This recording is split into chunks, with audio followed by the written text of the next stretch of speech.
هو الحبيب الذي ترجى شفاعته هو الحبيب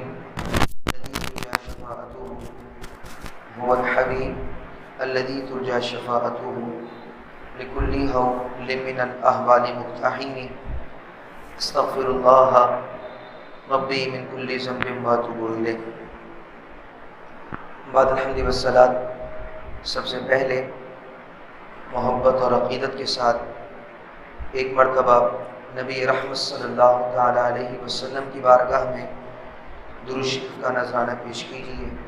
اللہم صلی علی سیدنا و مولانا محمد وعلی آل سیدنا و مولانا محمد مبارک وسلم علیہ. اللہ تعالیٰ کی حمد اور نبی کریم رؤوف الرحیم صلی اللہ تعالی علیہ وسلم کی بارگاہ میں ہدیہ درود پیش کرنے کے بعد الحمدللہ اللہ رب العزت نے ہم گناہ گاروں پر، ہم سیاہ کاروں پر ایک مرتبہ پھر کرم فرمایا، اور بے پناہ اس کا احسان ہے کہ اس نے ماہ رمضان مبارک کی 21ویں شب ہم تمام کو نصیب فرمائی. اس پر اللہ کا جتنا شکر ادا کرنا چاہیں وہ کم ہے، اور یہ بھی اللہ کا فضل اور اس کا احسان ہے کہ اللہ نے مجھے اور آپ کو یہ توفیق دی کہ ان قیمتی لمحات میں اللہ رب العزت نے ہمیں بازاروں سے اور دیگر مختلف مشاغل سے محفوظ کر کے اللہ رب العزت نے ہمیں مسجد میں بیٹھنا نصیب فرمایا. سب سے بڑھ کر ان مبارک راتوں میں سب سے بڑھ کر جو رب کا کرم ہے وہ یہ ہوتا ہے کہ اللہ کا بندہ اللہ کے گھر میں آ جائے. اللہ کا بندہ اس رات کو اللہ کے گھر میں گزارے،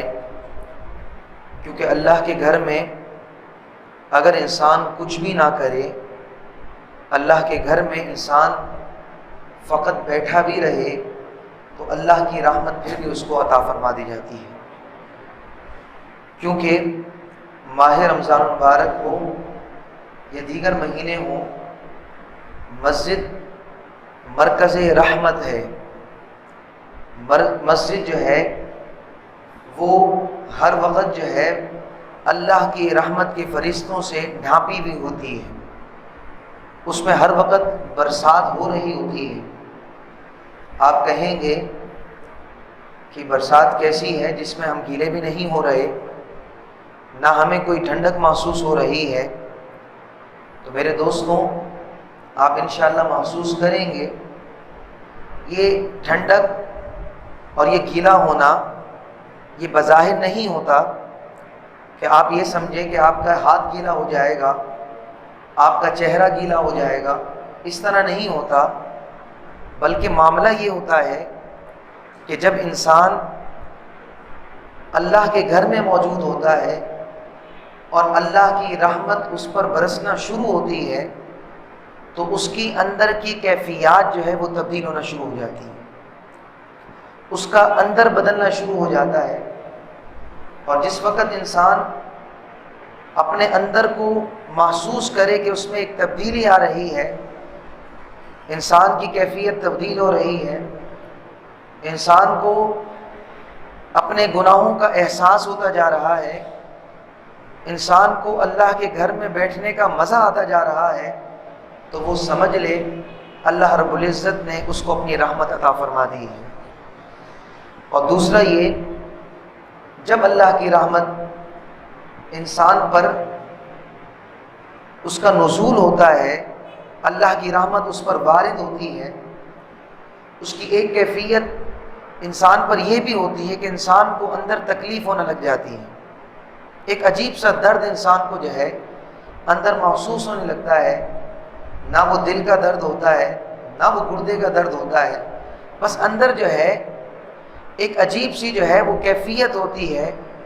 یعنی اس کو میں اس انداز میں آپ کو عرض کروں کہ انسان کا دل جو ہے وہ مضطرب ہو چکا ہوتا ہے. انسان کا دل جو ہے وہ ایک عجیب کیفیت میں آنا شروع ہو جاتا ہے تو انسان اس وقت بھی سمجھ لے کہ اللہ کی رحمت کا اس پر ورود ہو چکا ہے۔ اور جب اللہ کے گھر میں کوئی گناہگار شخص بھی حاضر ہوتا ہے، وہ چاہے یا نہ چاہے اس کو اللہ کی رحمت ضرور ملتی ہے۔ جو جتنی کوشش کرے گا اس کو زیادہ ملے گی، جو اگر کوشش نہ بھی کرے تو پھر بھی اللہ رب العزت کی رحمت اس کو ملتی لازمی ہے۔ تو الحمدللہ رب نے فضل فرمایا، رب نے کرم فرمایا، رب کی عنایت ہے، رب کا احسان ہے کہ رب کائنات نے ہمیں اپنے گھر میں آنے کی جو ہے سعادت نصیب فرمائی۔ آج کا ہمارا موضوع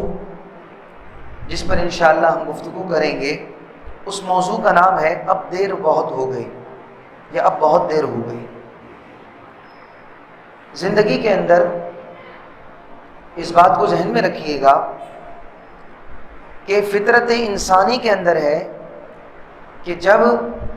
کسی چیز کا وقت نکل جاتا ہے، جب انسان کے ہاتھوں سے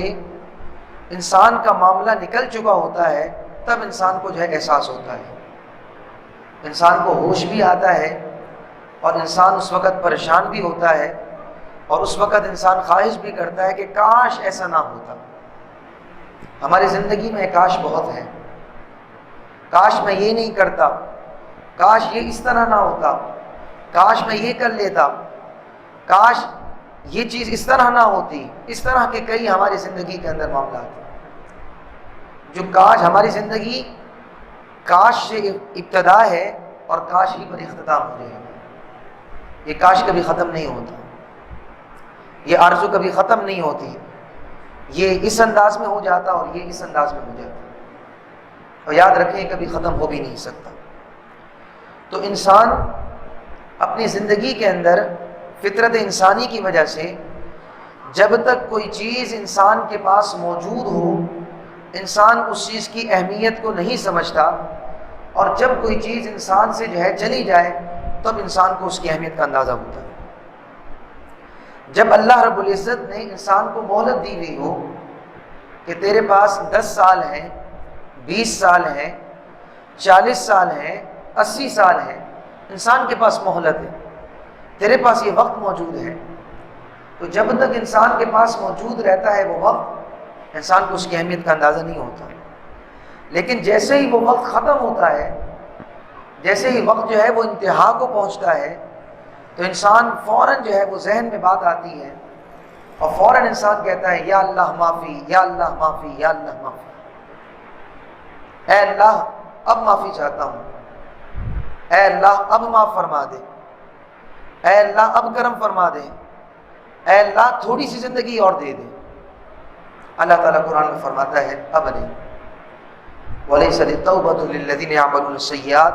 حَتَّى إِذَا حَضَرَ أَحَدَهُمُ الْمَوْتُ قَالَ إِنِّي تُبْتُ الْآنَ۔ جب انسان جو ہے موت اس کے بالکل قریب آ جاتی ہے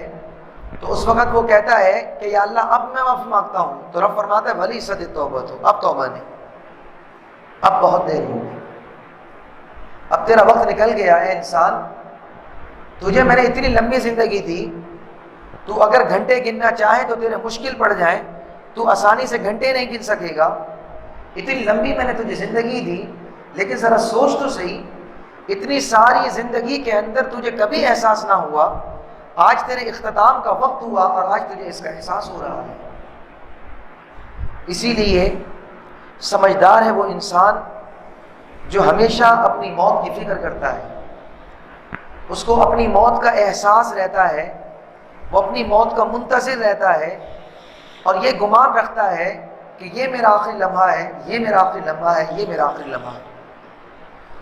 ایسا انسان کامیاب رہتا ہے۔ اور جو اس چیز کے اندر جو ہے سستی و کاہلی کرتا ہے، اور جو اس کے اندر جو ہے اپنے آپ کو جو ہے بہت پیچھے رکھتا ہے، وہ انسان جو ہے بہت نقصان میں چلا جاتا ہے۔ یاد رکھیں میرے دوست، جس شخص کی آرام گاہ قبر ہے، جس کو موت نے ہر حال میں شکست دینا ہے، جس نے منکر نکیر کی ہم نشینی ہر حال میں اختیار کرنی ہے، جس کے بارے میں اللہ نے وعدہ کیا ہے کہ تجھے میں نے اس دنیا سے واپس بھیجنا ہے، جس کا ٹھکانہ جنت یا دوزخ ہے، جس نے ہر حال کے اندر وہ چاہے یا نہ چاہے اس نے 1-2 گز زمین کے ٹکڑے کے اندر جانا ہے، تو اس انسان کو ہمیشہ جو ہے اپنے آپ کے بارے میں فکر کرنی چاہیے، اپنے آپ کے بارے میں غور کرنا چاہیے کہ انسان ہر حال کے اندر اس کیفیت میں گزرے گا۔ اللہ تعالیٰ قرآن میں فرماتا ہے کل نفس ذائقۃ الموت، ہر نفس نے موت کا ذائقہ چکھنا ہے۔ کوئی ایسا نہیں ہے، ایسا نہیں ہے کہ سیٹھ کو موت نہیں آئے گی غریب کو آئے گی، یا غریب کو نہیں آئے گی سیٹھ کو آئے گی۔ ایسا نہیں ہے کہ بادشاہ کو نہیں آئے گی اور عوام کو آئے گی۔ ایسا نہیں ہے کہ مرد کو آئے گی اور عورت کو نہیں آئے گی، بچے کو آئے گی اور بچی کو نہیں آئے گی۔ اللہ فرماتا ہے کل نفس ذائقۃ الموت، ہر نفس موت کا ذائقہ چکھے گا، ہر نفس جو ہے وہ اس دنیا سے جائے گا، ہر نفس نے اس کڑوے ذائقے کو چکھنا ہے، ہر نفس کے اندر سے جو ہے اس روح کو قبض کیا جائے گا، چاہے وہ تیار ہو یا نہ ہو، چاہے اس کی مرضی ہو یا نہ ہو، چاہے اس کا ارادہ ہو یا نہ ہو، ہر حال میں ہو۔ اسی لیے تو نبی رحمت صلی اللہ تعالی علیہ وسلم نے ارشاد فرمایا کہ الکیس من دان نفسہ وعمل لما بعد الموت، عقل مند انسان وہ ہے جو اپنے نفس کو دبائے اور موت کے بعد زندگی کے بارے میں عمل کرے، یعنی اپنے نفس کو زیر کرے، اپنے نفس کو اپنے ماتحت کرے، اور اپنی مستقبل کی جو آگے ہمیشگی والی زندگی ہے، دائمی والی زندگی ہے، اس کے بارے میں کچھ غور و فکر کر لیں۔ حضور نے فرمایا الکیس، ایسا شخص عقل مند ہے، ایسا شخص ہوشیار ہے۔ ہم ہوشیار کس کو سمجھتے ہیں؟ جو دنیاوی معاملات کو بڑے اچھے انداز میں سنبھال لے۔ ہم ہوشیار اس کو سمجھتے ہیں جو دنیا کی زندگی کے اندر لوگوں کو اچھے انداز کے اندر دھوکہ دے دے۔ ہم ہوشیار اس کو سمجھتے ہیں جو دنیا میں جو ہے زیادہ پیسے کما لے، جو دنیا میں اچھے انداز میں جھوٹ بول لے، جو دنیا کے اندر جو ہے بڑی سے بڑی اللہ کی نافرمانی کر لے۔ ہم کہتے ہیں یہ سب سے ہوشیار آدمی ہے، لیکن میرے نبی رحمت صلی اللہ علیہ وسلم نے ارشاد فرمایا ہوشیار وہ نہیں ہے، عقل مند وہ نہیں ہے۔ فرمایا الکیس من دان نفسہ وعمل لما بعد الموت، عقل مند انسان تو وہ ہے جو اپنے نفس کو زیر کر دے اور اپنے مرنے کے بعد کی زندگی کے بارے میں غور و فکر کر کے عمل کر لے۔ عقل مند تو وہ ہے۔ آپ کے علم میں ہونا چاہیے کہ نبی رحمت صلی اللہ تعالی علیہ وسلم اور آپ کے صحابہ کرام کا یہ معمول تھا کہ زندگی کے اندر سب سے زیادہ جس چیز کو وہ یاد کیا کرتے تھے وہ موت ہوا کرتی تھی، جس چیز کو سب سے زیادہ یاد کرتے تھے۔ ہمیں تو اس سے ڈر لگتا ہے، ہم تو اس کے ذکر سنتے ہی جو ہے ہم اپنے کانوں کو بند کر لیتے ہیں، ہم اس چینل کو تبدیل کر لیتے ہیں، ہم اس ویڈیو کو بند کر دیتے ہیں جس میں اس چیز کا ذکر ہو، کہ ہمیں ڈرایا جا رہا ہے، ہمیں پریشان کیا جا رہا ہے، ہمیں خام خواہ جو ہے خوف میں مبتلا کیا جا رہا ہے۔ ہماری تو ابھی زندگی باقی ہے، ہم تو جوان ہیں، ہم نے تو 100 سال کے لوگوں کو دیکھا ہے جو زندگی جی رہے ہیں، ہماری تو ابھی عمر ہی کیا ہے جو ہم موت کی باتیں سنیں؟ ہماری عمر ہی کیا ہے کہ ہم اپنی موت کے بارے میں فکر کریں؟ ہم نے تو بہت جینا ہے، ہمارے تو بڑے خواب ہیں، ہماری تو بڑی چاہتیں ہیں، ہم نے تو ان کو پورا کرنا ہے، ہم نے تو اپنے لیے بھی مکان بنانا ہے، پھر اپنی اولاد کے لیے بھی مکان بنانا ہے، ہم نے تو اپنا مستقبل بھی سنوارنا ہے، پھر اپنی اولاد کا مستقبل بھی سنوارنا ہے۔ یہ موت کی باتیں سن کر، یہ موت کے ذکر سنا کر جو ہے ہمیں جو ہے یہ لوگ ڈسہرٹ کر دیتے ہیں، ہمیں پریشان کر دیتے ہیں۔ میرے دوستوں، اگر آپ دین کی تعلیم پڑھیں اور اگر آپ جو ہے صحابہ کرام کی سیرت کا مطالعہ فرمائیں تو آپ کو کثرت سے یہ چیز ملے گی کہ صحابہ کرام سب سے زیادہ جس چیز کا ذکر کیا کرتے تھے وہ موت ہوا کرتی تھی۔ اور نبی رحمت صلی اللہ تعالی علیہ وسلم نے تو یہاں تک ارشاد فرمایا، آقا علیہ الصلوۃ والسلام سے صحابہ کرام نے پوچھا کہ اللہ کے رسول صلی اللہ علیہ وسلم کیا کوئی شخص قیامت کے دن شہداء کے ساتھ بھی ہوگا؟ آقا علیہ السلام نے فرمایا ہاں،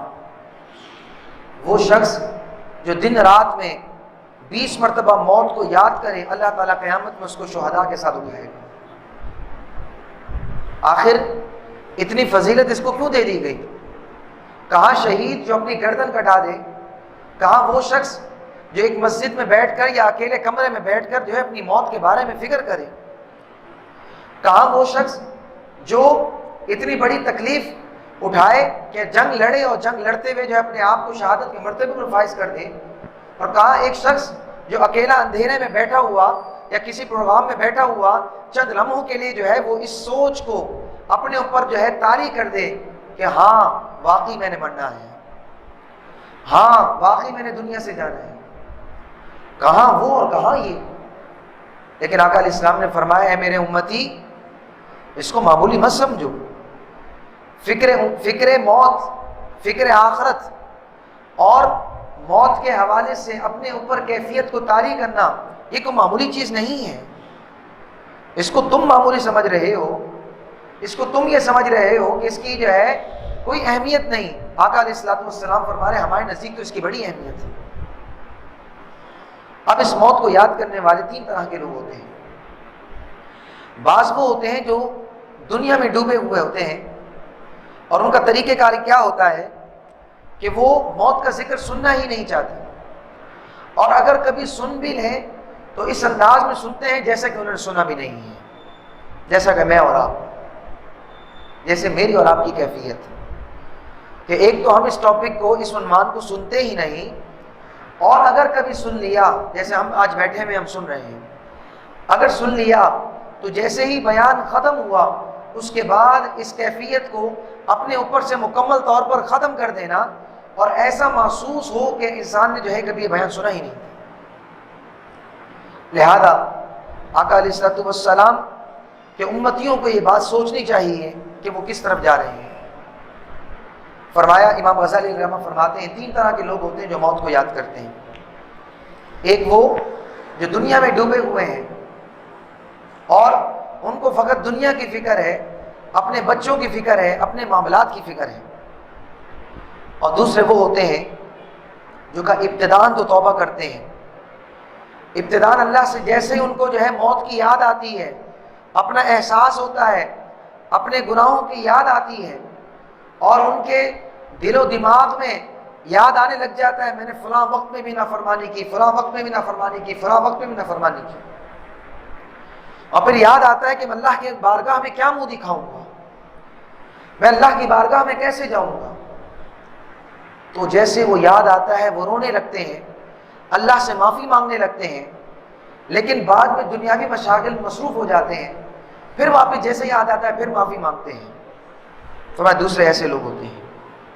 یہ لوگ بھی قدرے بہتر ہوتے ہیں، یہ لوگ بھی بہتر ہوتے ہیں۔ اور کہا تیسرا وہ شخص ہوتا ہے جس کو عارف کہا جاتا ہے، اس کی کیفیت یہ ہوتی ہے کہ وہ ہمیشہ اپنی موت کو یاد رکھتا ہے، ان کے تخیلات میں یہ بات بیٹھ چکی ہوتی ہے کہ موت ہم سے جدا نہیں ہو سکتی، لہذا جس طرح انسان جو ہے ایک عاشق جو ہے اپنے محبوب کو وہ ہمیشہ جو ہے اپنے دل و دماغ میں رکھتا ہے اور اس کے بارے میں ہمیشہ سوچ و بچار کرتے رکھتا ہے، تو ایک عارف بھی اس کی کیفیت بھی یہ ہوتی ہے کہ وہ ہر آن ہر لمحے اپنی موت کی فکر کرتا ہے،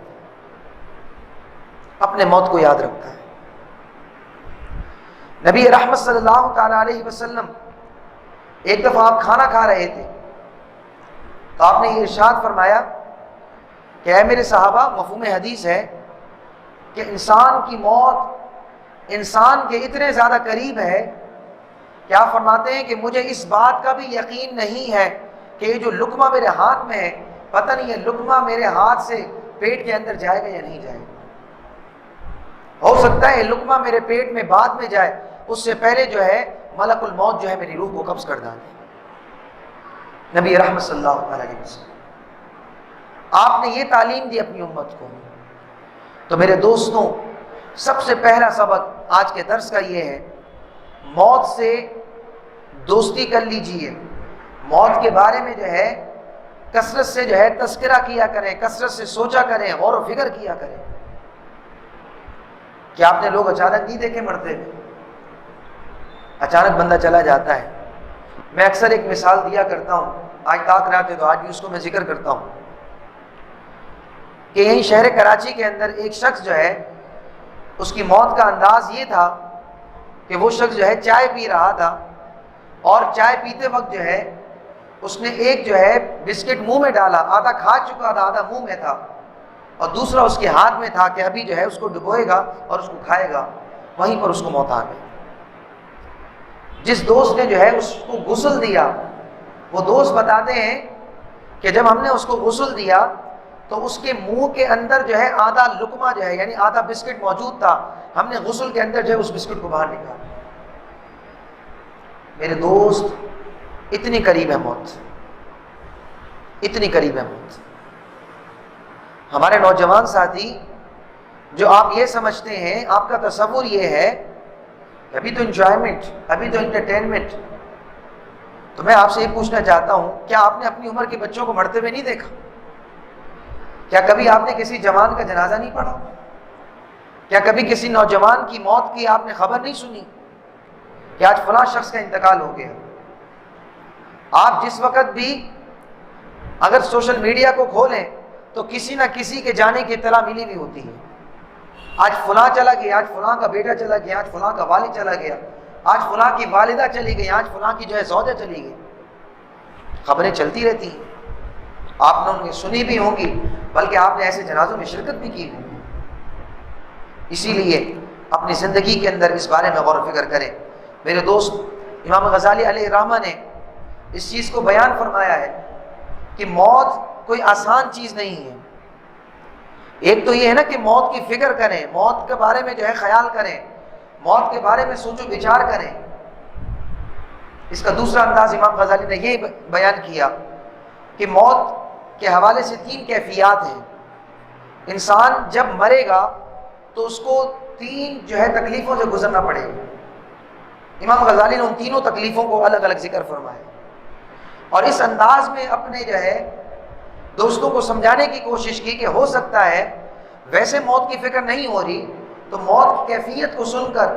اس انداز کو دیکھ کر ہو سکتا ہے پھر موت کی اس کو جو ہے فکر ہونا شروع ہو جائے۔ امام غزالی رحمہ فرماتے ہیں سب سے پہلی تکلیف انسان کو مرنے سے پہلے جو ہوگی، یہ ساری چیزیں مرنے سے پہلے ہیں، یہ چیزیں کب ہیں؟ جب انسان کا تعلق لوگوں سے ختم ہو جاتا ہے اور انسان کا دنیا سے جانے سے پہلے، یہ دو درمیان کی کیفیت، اس میں سب کچھ ہوتا ہے۔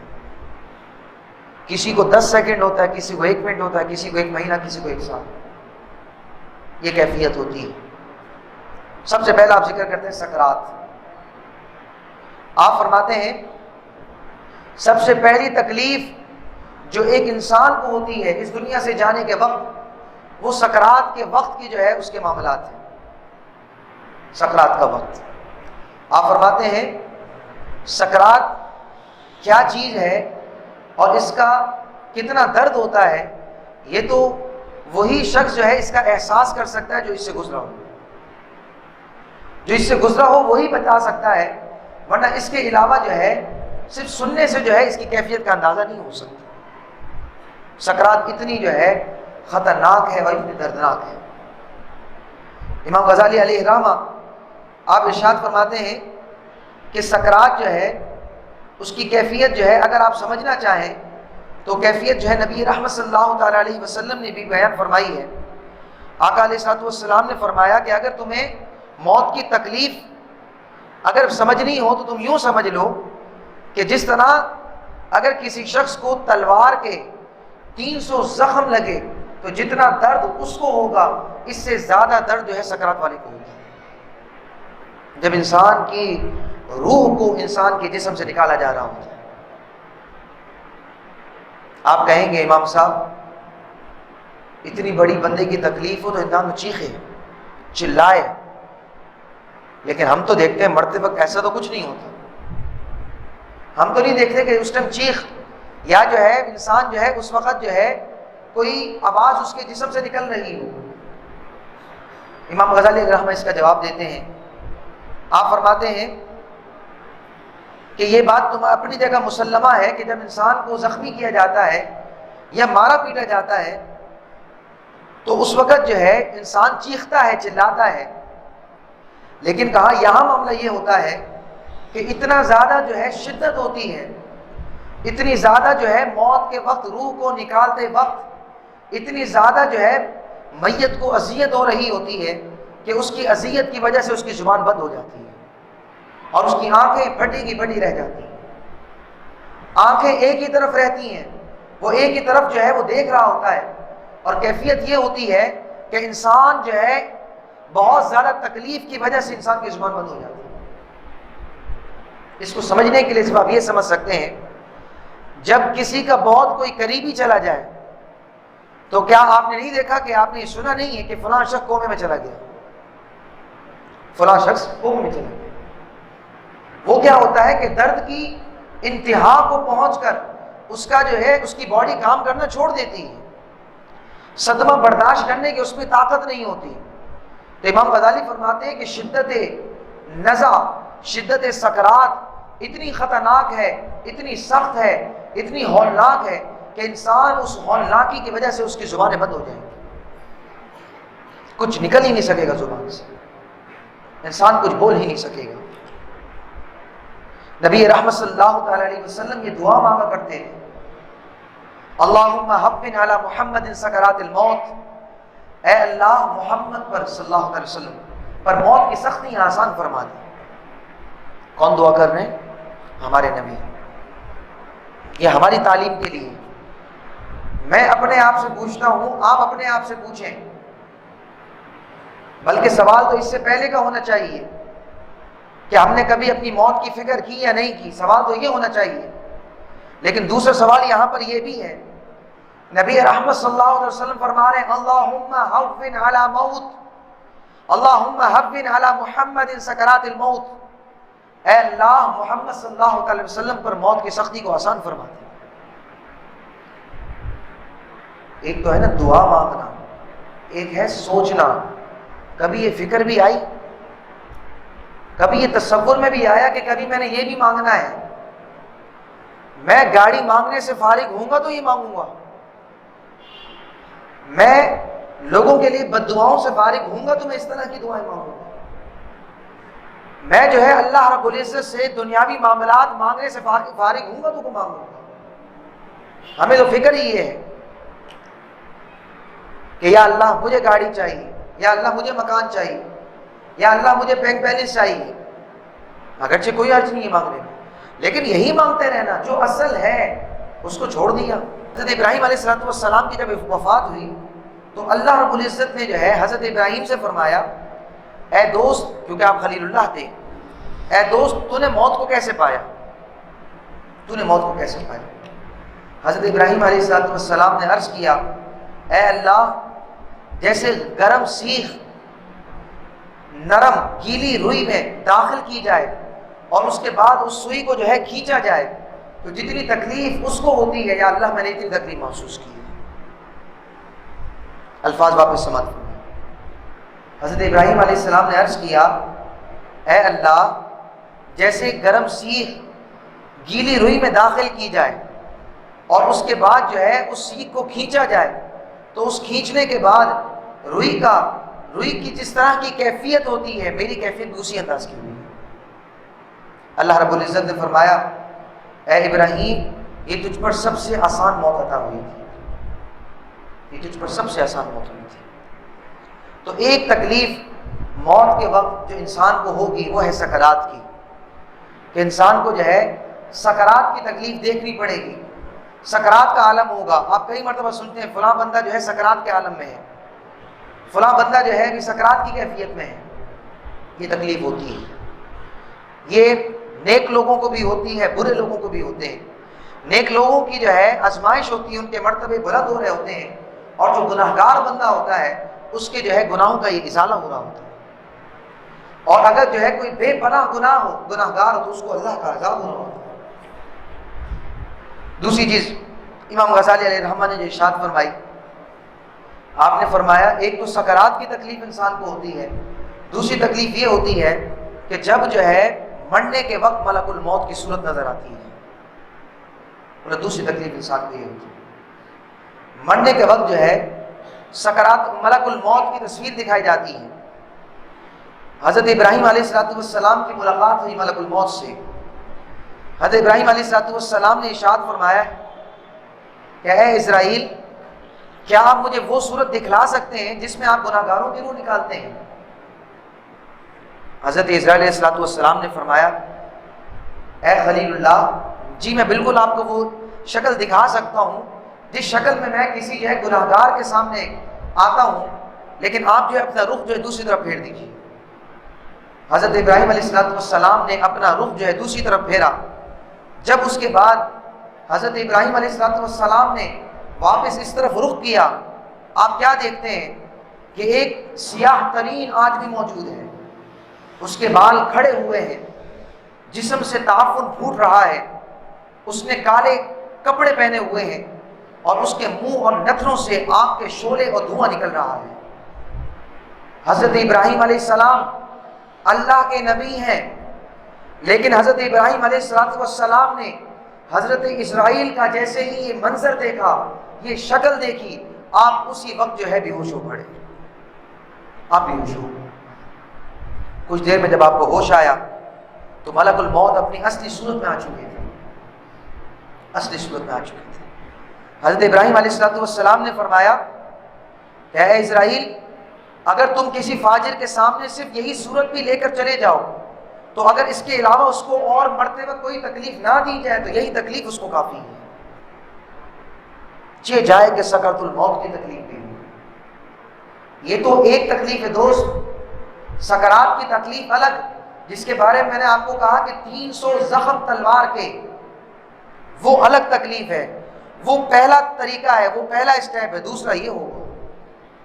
ملک الموت آئے گا۔ پھر حضرت ابراہیم علیہ السلام نے حضرت اسرائیل علیہ السلام سے پوچھا کہ اے اسرائیل، مسلمانوں کے پاس آپ کس شکل میں آتے ہیں؟ تو آپ نے فرمایا کہ آپ اس طرف رخ کیجئے، میں آپ کو بتاتا ہوں میں مسلمانوں کی طرف کس انداز میں آتا ہوں۔ چنانچہ حضرت ابراہیم علیہ السلام نے جب دوسری طرف جو ہے رخ کیا تو حضرت ابراہیم علیہ السلام نے جب واپس رخ کیا تو آپ کیا دیکھتے ہیں کہ ایک انتہائی خوبصورت ترین انسان موجود ہے، جس نے بہت ہی بہترین عمدہ لباس پہنا ہوا ہے، عمدہ اعلیٰ ترین خوشبو لگائی ہوئی ہے، اور حال یہ ہے کہ ان کو دیکھ کر جو ہے حضرت ابراہیم علیہ السلام کو راحت اور ٹھنڈک محسوس ہو رہی تھی۔ آپ نے فرمایا اے اسرائیل، اگر مومن کو تمہاری زیارت ہی میسر آ جائے اور کچھ نہ ملے تو اس کے لیے یہی نعمت بہت ہے، یہی نعمت ہی اس کو کافی ہوگی۔ یاد رکھیں میرے دوستوں، جب انسان انتقال کرتا ہے، مومن ہے تو یہ شکل ہے، لیکن اگر مومن نہیں ہے تو وہ کون سی شکل ہے؟ واپس سماعت فرمائیں۔ حضرت ابراہیم علیہ السلام کے سامنے اسرائیل علیہ السلام کی شکل کس انداز کی تھی؟ آپ فرماتے ہیں سیاہ آدمی ہے، کالا آدمی ہے، بال کھڑے ہوئے ہیں، جسم سے تعفن پھوٹ رہا ہے، سیاہ کالے ترین کپڑے پہنے ہوئے ہیں، منہ اور نتنوں سے آگ کے شعلے اور دھواں جو ہے نکل رہا ہے۔ اس کیفیت سے حضرت اسرائیل علیہ السلام آتے ہیں، اور صرف آپ نہیں آتے، آپ کے ساتھ جو ہے منکر نکیر، آپ کے ساتھ جو ہے جو کرامن کاتبین ہیں وہ بھی ساتھ آتے ہیں۔ موت کے وقت وہ ساتھ آتے ہیں، کہتے ہیں نا مرتے وقت تو کم از کم دعا لے لو، مرتے وقت تو دعا لے لو۔ کرامن کاتبین آتے ہیں جب انسان کے مرنے کا وقت آتا ہے، جب اگر وہ نیک آدمی ہو، مطیع ہو، فرما بردار ہو، تو کرامن کاتبین کہتے ہیں اللہ تجھے ہماری طرف سے بہترین جزا دے، تو نے ہمیں بہت عمدہ مجلس میں بٹھایا ہے اور تو نے ہمارے لیے بڑے اچھے اعمال کیے ہیں۔ اس کو دعا دیتے ہیں، مرتے وقت اس کو یہ دعا ملتی ہے کرامن کاتبین کی طرف سے۔ اور اگر مرنے والا گناہگار ہو، بدکار ہو، سیاہ کار ہو، تو آخر میں کرامن کاتبین بھی اس کے لیے دعائیں ضرور کرتے ہیں۔ سکرات کی تکلیف اپنی جگہ، ملک الموت کو دیکھنا وہ اپنی جگہ، اور کرامن کاتبین کی بد دعا اپنی جگہ۔ یہ کسی بندے کی بد دعا نہیں ہوتی، یہ کسی عام ذات کی بد دعا نہیں ہوتی، اللہ کے فرشتے بد دعائیں دیتے ہیں مرتے وقت انسان۔ وہ کیا کہتے ہیں؟ وہ کہتے ہیں اللہ تعالیٰ تجھے ہماری جانب سے جزائے خیر نہ دے، تو نے ہمیں بڑی بری مجلسوں میں بٹھایا ہے اور تو نے ہمارے سامنے بڑے برے اعمال پیش کیے ہیں، بری مجلسیں، بری صحبتیں۔ تو کرامن کاتبین جو ہے کہتے ہیں اللہ ہماری طرف سے تجھے کوئی جزا نہ دے، تو نے ہمارے ساتھ بہت برا کیا ہے۔ لہذا جب انسان کسی غلط جگہ پر بیٹھتا ہے، گناہ کی جگہ پر بیٹھتا ہے، تو یاد رکھیں کرامن کاتبین کو اس کے عمل سے تکلیف ہوتی ہے۔ اس لیے تو فرمایا کہ اللہ ہماری طرف سے تجھے کوئی جزائے خیر نہ دے، تو نے ہمیں بہت ہی بری جگہوں پر بٹھایا ہے۔ میرے دوستوں، ملک الموت جب انسان کے پاس آتا ہے، جب انسان کی روح کو قبض کرنے آتا ہے، ایک طرف تو اس کی کیفیت ہوتی ہے یہ، اور دوسرا یہ ہوتا ہے کہ ملک الموت آتا بھی اچانک ہے، انسان کے پاس آتا بھی اچانک ہے، انسان کو کوئی موقع نہیں دیتا۔ یزید رقاشی رحمۃ اللہ تعالی فرماتے ہیں بنی اسرائیل کا ایک ظالم بادشاہ تھا، ایک ظالم بادشاہ، اس نے اپنے مکان میں اپنی بیوی اس نے ایک جو ہے بہت بڑا ایک محل بنایا، اپنے بچوں کو رکھا، سب کو جو ہے ساتھ رکھ کے زندگی جی رہا تھا۔ اچانک اس نے دیکھا کہ اس کے گھر میں کوئی داخل ہو گیا ہے، اس کے گھر میں کوئی آ چکا ہے۔ بادشاہ نے اسے دیکھ کر آگ بگولا ہو گیا اور اس کی طرف دیکھ کر بڑھ چڑھ کر بولا تو کون ہے اور میری اجازت کے بغیر تو اندر داخل کیسے ہوا؟ تجھے معلوم نہیں کہ تو کس کے گھر میں آیا ہوا ہے، کس کے دربار میں آیا ہوا ہے؟ تجھے معلوم نہیں کہ میں تجھے کیا سزا دے سکتا ہوں؟ جب یہ جملے سنے تو جو شخص اندر داخل ہوا تھا اس نے یہ جواب دیا، اس نے کہا اے بادشاہ، میں وہ ہوں جسے اندر داخل ہونے کے لیے کسی رکاوٹ کا سامنا نہیں کرنا پڑتا، نہ میں بادشاہوں سے اجازت لیتا ہوں، نہ میں سلاطین کی طاقت سے ڈرتا ہوں، نہ کوئی ظالم مجھے روک سکتا ہے، نہ کوئی شیطان مجھے روک سکتا ہے۔ جب بادشاہ نے یہ جملے سنے وہ کانپنے لگا، اس کو اندازہ ہو گیا کہ یہ جو شخص بول رہا ہے اور یہ جو باتیں کہہ رہا ہے یہ ملک الموت کے علاوہ کوئی اور نہیں ہے، یہ ملک الموت میرے پاس آ چکا ہے اور یہ میری موت کا پروانہ لے کر آیا ہے۔ اس بادشاہ نے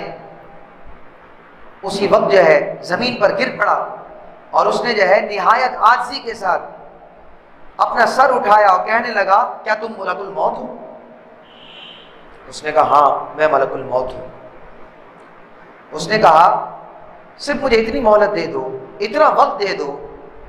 کہ میں جو ہے بس تھوڑی سی عبادت کر لوں، اللہ سے معافی مانگ لوں، مجھے صرف اتنا وقت عطا کر دو، اتنی دیر کی مہلت چاہتا ہوں، پھر تم میری روح کو قبض کر لینا۔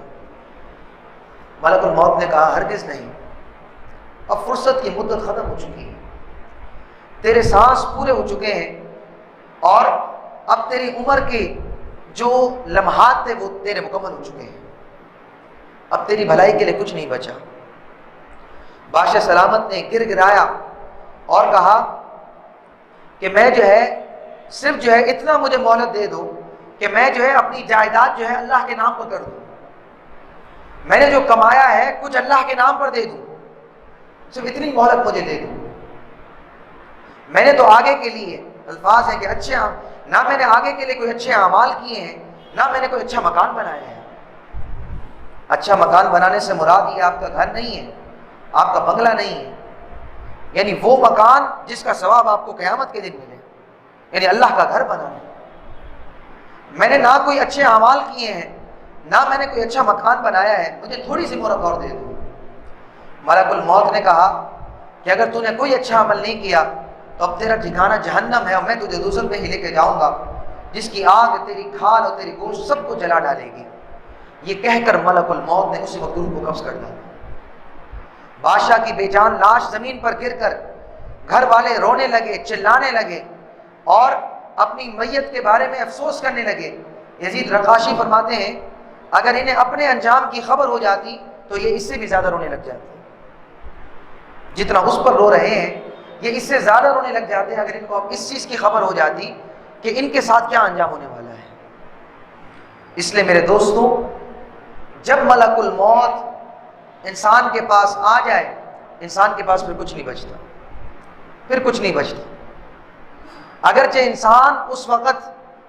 انسان اگر چاہے بھی صحیح تو کچھ نہیں کر سکتا. انسان کیونکہ تیسری صورت میں انشاءاللہ بھی ذکر کرتا ہوں آپ کو ایک واقعے کے بعد، کہ تیسرا عذاب جو ہے وہ یہ ہے کہ انسان جو ہے وہ اپنے ٹھکانے کو بھی دیکھ لیتا ہے. مرنے کے وقت انسان اپنا ٹھکانہ بھی دیکھ لیتا ہے. یہ تیسرا عذاب ہوتا ہے، یہ تیسری کیفیت ہوتی ہے. مومن کے لیے راحت ہے اور جو گناہگار ہے اس کے لیے بھائی سے تکلیف ہے کہ ایک تو موت ہے، ایک تو مر رہا ہے، دنیا سے جا رہا ہے، پھر سکرات کی تکلیف الگ آ رہی ہے، پھر ملک الموت کو خطرناک انداز میں الگ دیکھ رہا ہے، اور اپنے سامنے، آنکھوں کے سامنے اپنے ٹھکانے کو بھی الگ دیکھ رہا ہے. ایک ہوتا ہے نا، ایک مجرم کو پکڑ کے جو ہے پولیس لے گئی تو اس کو جو ہے ابھی کنفرم نہیں ہے، پتہ نہیں جو ہے مجھے کیا سزا ملے. ہو سکتا ہے مجھے جو ہے عدالت معاف کر دے، ہو سکتا ہے مجھے سزا مل جائے، کوئی امید تو ہوتی ہے نا. لیکن جب انسان دنیا کے اندر اتنی تکلیف در تکلیف انسان کے اوپر آ جائے اور انسان جو ہے ابھی سکرات کے جو ہے زخم اس کے بھرے نہ ہوں کہ یہاں سے خوفناک اسرائیل علیہ السلام صورت میں آ جائیں اور وہاں سے دوزخ کا ٹھکانہ جہنم بھی اس کے سامنے آ جائے، تو بتا انسان کے لیے کیا بچتا ہے؟ پھر کیا بچتا ہے؟ امام غزالی رحمہ فرماتے ہیں کہ یہ تیسری صورت ہوتی ہے کہ اگر جو ہے وہ نیک ہوتا ہے تو اس کے سامنے جو ہے جنت دکھا دی جاتی ہے. وہ جنت میں دودھ کی نہریں، جنت کے جو ہے انعامات، جنت کے اندر جو اللہ کی نعمتیں ہیں وہ سب کو اپنے سامنے دیکھ رہا ہوتا ہے اور پرسکون انداز میں دنیا سے چلا جاتا ہے. سکرات کی تکلیف آئی لیکن ملک الموت بھی اچھی صورت میں آتے ہیں، یہاں سے جنت کی جو ہے بشارت بھی اس کو مل رہی ہوتی ہے تو پرسکون انداز کے اندر جو ہے وہ چلا جاتا ہے. آپ نے بابا جی کی موت دیکھی ہوگی، علامہ خادم حسین نسوی رحمۃ اللہ تعالی علیہ. آپ کی موت کی کیفیت تو آپ دیکھیں، جب آپ کا وصال ہو گیا اور وصال ہونے کے بعد جتنا وقت بڑھ رہا تھا، جتنا دیر بڑھ رہی تھی، آپ کا چہرہ اتنا ہی حسین و جمیل ہوتا جا رہا. اگر آپ لوگوں نے غور و فکر کیا ہو تو جو اللہ والے ہوتے ہیں، جو نیک ہوتے ہیں، ان کی کیفیت یہ ہوتی ہے. لیکن جو اللہ والے نہیں ہوتے ہیں، گناہگار ہوتے ہیں، ان کا چہرہ آہستہ آہستہ سیاہ ہوتا جاتا ہے، کالا ہوتا جاتا ہے، اور آہستہ آہستہ جو ہے اس کی رنگت کے اندر جو ہے خوفناک تبدیلیاں آنا شروع ہو جاتی ہیں. سرکار دو عالم صلی اللہ تعالی علیہ وسلم نے ارشاد فرمایا، تم میں سے کوئی شخص اس وقت تک دنیا سے نہیں نکلے گا جب تک وہ اپنے انجام کو نہ جان لے اور یہ نہ دیکھ لے کہ جنت اس کا ٹھکانہ ہے یا جہنم اس کا ٹھکانہ ہے. حضور نے فرمایا تجھے موت نہیں آئے گی اس سے پہلے، تو یہ دیکھے گا اپنی آنکھوں کے سامنے، اس چیز کا جب تک مشاہدہ نہیں کرے گا موت نہیں آ سکتی. تو کچھ بھی کر لے، آپ کہیں گے اچانک ایکسیڈنٹ ہو جاتے ہیں، اچانک لوگ مر جاتے ہیں، تو پھر کیا ہوتا ہے؟ میرے بھائیوں، یہ وقت ہمارے لیے ہے، اللہ کے لیے نہیں ہے. اللہ چاہے تو منی سیکنڈ میں سب کچھ کر سکتا ہے. وہ گزرا منی سیکنڈ ہوگا لیکن اگلے کے لیے وہ سب کچھ ہوگا. اللہ چاہے تو سب کچھ ہو سکتا ہے. حضرت امام غزالی رحمۃ اللہ تعالی علیہ نے ایک واقعہ ذکر فرمایا، اور یہ واقعہ جو ہے اگر حقیقت حال عرض کروں تو یوں سمجھیں کہ یہ واقعہ ہمارے لیے ہے، کیونکہ ہماری کیفیت بھی اسی انداز کی ہے. آپ فرماتے ہیں ایک شخص تھا جس نے بہت سارا مال جمع کر دیا. اللہ تعالیٰ قرآن مجید میں ارشاد فرماتا ہے، یا ایھا الذین آمنوا،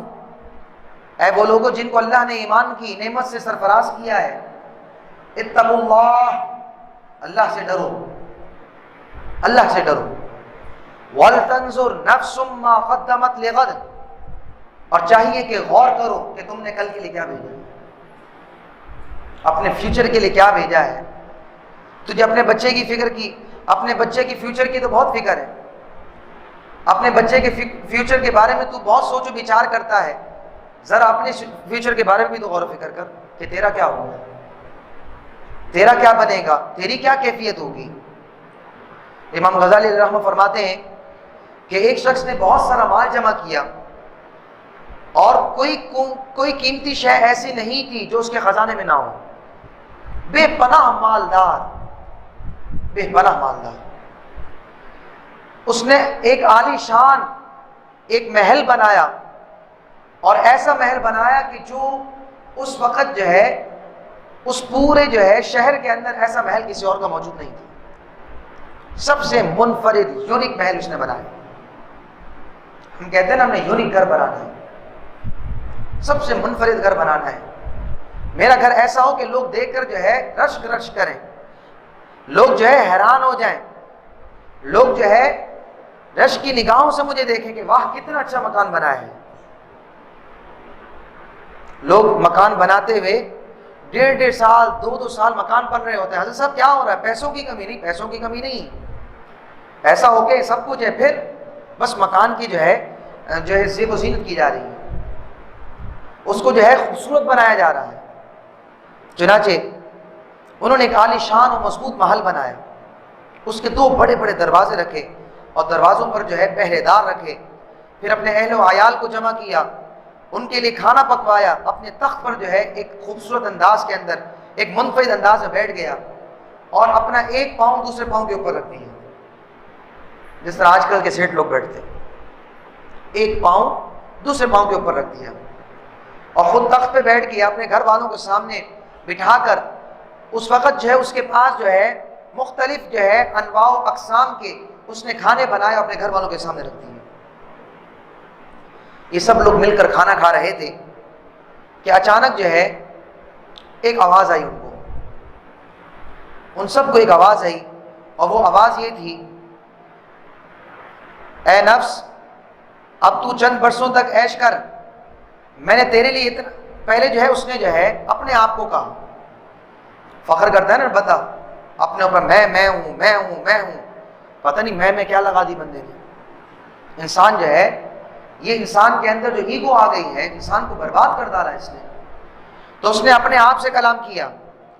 اس نے کہا اے نفس اب تو خوش ہے نا، میں نے چند برسوں کا تیرے لیے جو ہے عیش جمع کر دیا ہے، اور میں نے تیرے لیے اتنا جمع کر دیا ہے کہ تجھے کوئی تکلیف ذرا برابر بھی نہیں ہوگی، بس جب تو جو چاہے گا تجھے مل جائے گا. یہ اس نے اپنے نفس کو کہا، اپنے آپ کو کہا. ابھی وہ یہ کلام کر کے فارغ ہوا نہیں تھا، اس کا یہ کلام چل ہی رہا تھا کہ ہوا یہ کہ اچانک جو ہے وہ کیا دیکھتا ہے، محل کے دروازے پر ایک شخص آیا جس نے بوسیدہ پھٹے پرانے کپڑے پہنے ہوئے ہیں، گلے میں فقیروں جیسا ایک کشکول لٹکایا ہوا ہے، اور اس نے وہاں پہنچتے ہوئے اس نے زور سے دستک دی، دروازہ بجایا، اور دروازہ انہوں نے اتنے زور سے بجایا کہ بادشاہ اور بادشاہ کے ساتھ اس کی فیملی اور آس پاس کے جو دربار میں جو ہے بیٹھے ہوئے لوگ تھے سب جو ہے حیران ہو گئے، ڈر گئے، اتنا زور سے اس نے دروازہ بجایا. نوکر باہر کی طرف دوڑے، دیکھا کہ ایک بہت بری شکل والا ایک شخص وہاں موجود ہے. اس نے کہا میں تمہارے بادشاہ سے ملنا چاہتا ہوں. انہوں نے کہا اے بابا جاؤ تم یہاں سے، ہمارا بادشاہ تم جیسے لوگوں سے نہیں ملتا. تم اپنا لباس تو دیکھو، تم اپنا چہرہ تو دیکھو، تم اپنی حالت تو دیکھو، تم ہمارے بادشاہ سے ملو گے؟ جاؤ ہمارا بادشاہ تم سے نہیں ملتا. دروازہ واپس بند کر دیا. امام غزالی علیہ الرحمہ اس واقعے کو ذکر فرماتے ہیں، فرمایا دروازہ واپس بند کر دیا. ہوا یہ کہ ایک مرتبہ واپس جو ہے دستخط دی گئی، اور اتنا زور سے دوبارہ دروازہ بجایا کہ دروازہ بجانے کے ساتھ جو ہے پہلے سے زیادہ جو ہے وہ تمام لوگ جو ہے ڈر گئے. جب جو ہے نوکر اس کے قریب گئے اور کہا کہ اے بابا تجھے کہا نہیں کہ ہمارا بادشاہ جو ہے کسی سے نہیں ملتا؟ اس شخص نے کہا کہ جا کر جو ہے اپنے بادشاہ کو کہو کہ ملک الموت آیا ہے، ملک الموت تیرے پاس آیا ہے. جیسے ہی درباریوں نے یہ بات سنی وہ ڈر گئے، خوف میں آ گئے، اور وہ جو ہے اپنے بادشاہ کے پاس گئے اور بادشاہ کو بتایا کہ ملک الموت آیا ہے. بادشاہ نے کہا ملک الموت کے ساتھ نرمی سے بات کرو اور اس کو کہو کہ میرے بجائے کسی اور کو لے جائے. انہوں نے جو ہے یہ دنیا سمجھی تھی، میرے بجائے کسی اور کو لے جائے، جس طرح آج کے دور میں ہوتا ہے نا کہ مجرم کوئی اور ہوتا ہے اور مجرم بنا کسی اور کو دیا جاتا ہے، سزا کسی اور کو دینی ہوتی ہے، سزا کسی اور کو مل جاتی ہے۔ تو اس نے کہا کہ ملک الموت سے آرام سے بات کرو اور اس کو کہو میرے بجائے کسی اور کو لے جائے۔ اس نے یہ بات کی ہی تھی کہ ملک الموت جو ہے خود اندر داخل ہو گئے۔ جب وہ خود محل میں داخل ہوئے اور ان کے سامنے جا کر کہنے لگے تو اپنے مال میں سے جو کچھ کرنا چاہے کر لے، اب میں تجھے بغیر لیے نہیں جاؤں گا، اے بادشاہ اب میں تجھے لے کر ہی جاؤں گا، لہذا جو اپنے مال سے کرنا چاہتا تو کر لے۔ اس نے اپنا تمام مال منگوایا، کچھ دیر پہلے تو اپنے آپ کو تعریف کر رہا تھا، نفس سے کہہ رہا تھا، تمام مال منگوایا اور کہنے لگا اے مال تجھ پر اللہ کی لعنت ہو، تو نے ہی مجھے اللہ کی عبادت سے دور کیا۔ کچھ دیر پہلے فخر کر رہا تھا، اب اسی کو مال، سارا مال اپنے سامنے رکھا اور سامنے رکھ کر کہا اے مال تجھ پر اللہ کی لعنت ہو، تو نے مجھے اللہ کی عبادت سے روکے رکھا، تیری وجہ سے میں نیکی نہیں کر سکا، تیری وجہ سے میں گناہوں سے جو ہے دور نہ رہ سکا۔ اللہ رب العزت نے مال کو جو ہے قوت گویائی عطا کی۔ مال نے کہا مجھے کیوں برا بھلا کہتا ہے، مجھے تو جو ہے کس وجہ سے برا کہہ رہا ہے؟ کیا میں تجھے بادشاہوں کے پاس لے کے جاتا تھا؟ کیا میں تجھے پورے کاموں کی طرف مصروف کرتا تھا؟ کیا میں نے تجھے خیر کی راہ میں خرچ کرنے سے روکا تھا؟ کہا